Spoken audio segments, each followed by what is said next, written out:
শীত শুরু হওয়ার সাথে সাথে বিয়ের মৌসুম শুরু হয়ে গেল। হাই এভরিওয়ান, আসসালামু আলাইকুম। আশা করি সকলে ভালো আছেন, আমরাও ভালো আছি। আবারও চলে আসলাম আরেকটা ব্লগ নিয়ে। অনেক দিন পর একটা বিয়ের দাওয়াত পেলাম। বিয়ের দাওয়াত বলতে আমার দেবরেরই বিয়ে ছিল।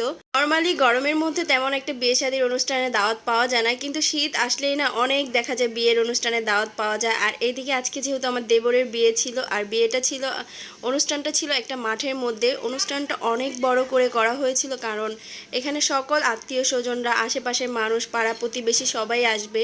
আর গ্রাম থেকেও আমাদের অনেক রিলেটিভ আসবে, তাই অনুষ্ঠানটা মাঠে করা হয়েছিল, তাই কোনো সেন্টার নেওয়া হয়নি। আর একটা জিনিস দেখে খুবই ভালো লাগলো, নর্মালি আমি কোনো বিয়ে শাদী অনুষ্ঠানে এরকম কোনো কিছু দেখি না। এখানে হচ্ছে মহিলাদের জন্য আলাদা সেট ছিল, আর পুরুষদের জন্য হচ্ছে আলাদা সেট ছিল।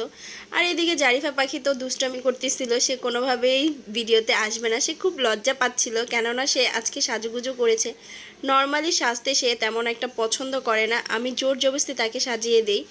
আজকেও তেমন একটাই হয়েছে, তাকে আমি জোর করে সাজিয়ে দিয়েছি। অনেক কিছুর লোভ দেখিয়েছি, বলেছি এটা কিনে দেবো, ওইটা কিনে দেবো। তো এইসব কথাবার্তা বলে আমার মেয়েকে আমি একটু সাজিয়েছি।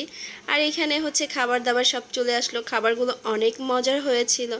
আর এখানে আমার পছন্দের জিনিস ছিল সবচেয়ে বেশি হচ্ছে মাখা সালাদ আর হচ্ছে সবজিটা। এই দুইটা জিনিস আমার বিয়েবাড়ির অনেক ভালো লাগে। আর এখানে দুইটা জিনিসই ছিল, তো আমার পছন্দের খাবার ছিল সবগুলোই। খাবারের কথা না বললেই হয় না, বিয়েবাড়ির খাবার কার না ভালো লাগে, সবারই ভালো লাগে। আর এই বাবুর্চির হাতের রান্নাগুলো অনেক মজার ছিল, সবাই অনেক প্রশংসা করেছে। নর্মালি সব বাবুর্চিদের হাতের রান্না এতটা মজা হয় না, হয়তো বা কোনো না কোনোটার মধ্যে একটু প্রবলেম থাকে, কিন্তু এই বাবুর্চির হাতের প্রত্যেকটা রান্নাই খুবই মজার ছিল। আর এইদিকে হচ্ছে জারিফা নিজের হাতে নিয়েই খাচ্ছিল, কেননা সে নিজের হাতে পছন্দ করে, কিন্তু পুরোটা খেতে পারেনি। পরবর্তীতে আমি আবার ওকে খাইয়ে দিয়েছিলাম। খাবার দাবার নষ্ট করা একদমই ঠিক না, কেননা প্রত্যেকটা দানার মধ্যে এক একটা রিজিক লেখা থাকে। আর খাবার নষ্ট করা এটা আমাদের ইসলাম ধর্মেও মানা আছে। তাই আমি জারিফাকে নিয়ে আরেকটা পাশে বসে খাইয়ে দিচ্ছিলাম, কেননা খাবার নষ্ট একদমই করতে চাচ্ছিলাম না। আর অনেক সময় লেগেছে।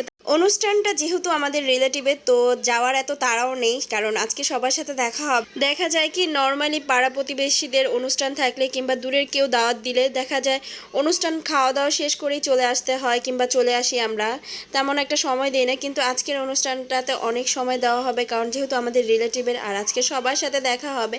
আর এইদিকে নতুন দুইটা টুইন্সের সাথে আমাদের দেখা হয়ে গেল। মাশাআল্লাহ, সবাই বলবেন ওরা হচ্ছে দুই ভাই টুইন্স, যমজ হয়েছে। আমার এক ভাই লাগে সম্পর্কে, আমার শাশুড়ির হচ্ছে রিলেটিভ। আর এইদিকে সবাই বসে মাঠের মধ্যে এক সাইডে হচ্ছে গল্প করছিল।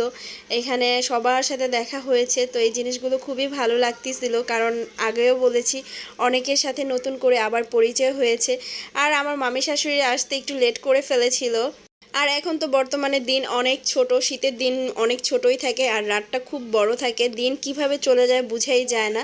আর আমার ননদরা হচ্ছে সবাই গল্প করতেছে, আমার ছোট ছোট অনেকগুলো ননদ দেবর আছে।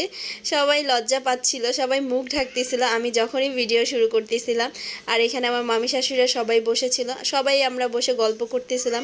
আর জারিফাও আমাদের সাথে বসে বসে দুষ্টামি করতেছিল।